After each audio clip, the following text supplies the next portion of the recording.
Xoş gördük.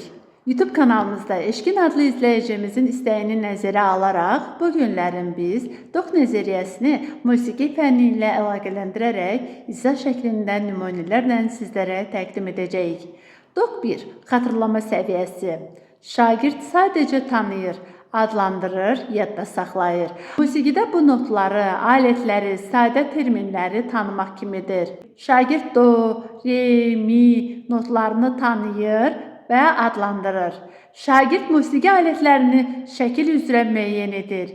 Piano, qaval, tar kimi. Şagird ritmin yavaş, orta, sürətli olduğunu tanıyır. Şagird mahnının janrını adlandırır. Məsələn, marş, layla. Şagird məşhur bəstəkarların adını yadda saxlayır.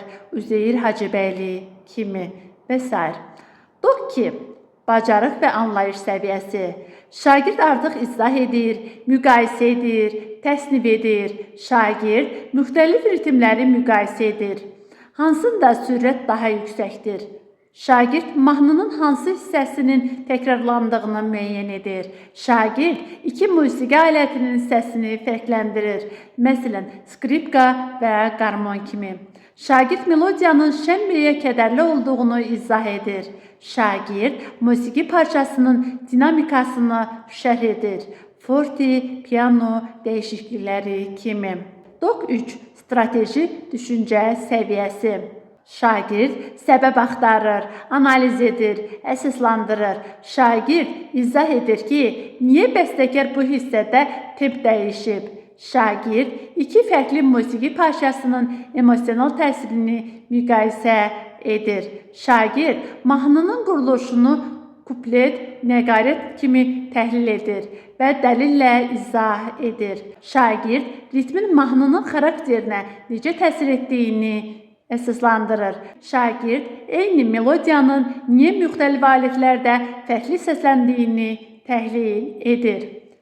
Bu səviyyə artıq musiqini eşitməkdən daha çox musiqini anlamaqdır. Doq 4. Genişləndirilmiş düşüncə səviyyəsi. Burada şagird yaradır, planlayır, tətbiq edir, dəyişdirir. Şagird bir mövzu əsasında, məsələn, təbiət və dostluq, qısa musiqi kompozisiyası yaradır. Şagird qrupu ilə birlikdə məktəb davranış qaydaları mövzusunda ritm performansı hazırlayır. Şagird klassik əsərin müasir versiyasını qurur, temp və ritm dəyişərək. Şagird mahnının emosional təsirini artırmaq üçün hansı alətlərin lazımlı olduğunu planlaşdırır. Şagird sinifdə keçirilən musiqi parçasını başqa janra uyğunlaşdırır. Məsələn, laylanı marş ritminə uyğunlaşdırmaq kimi.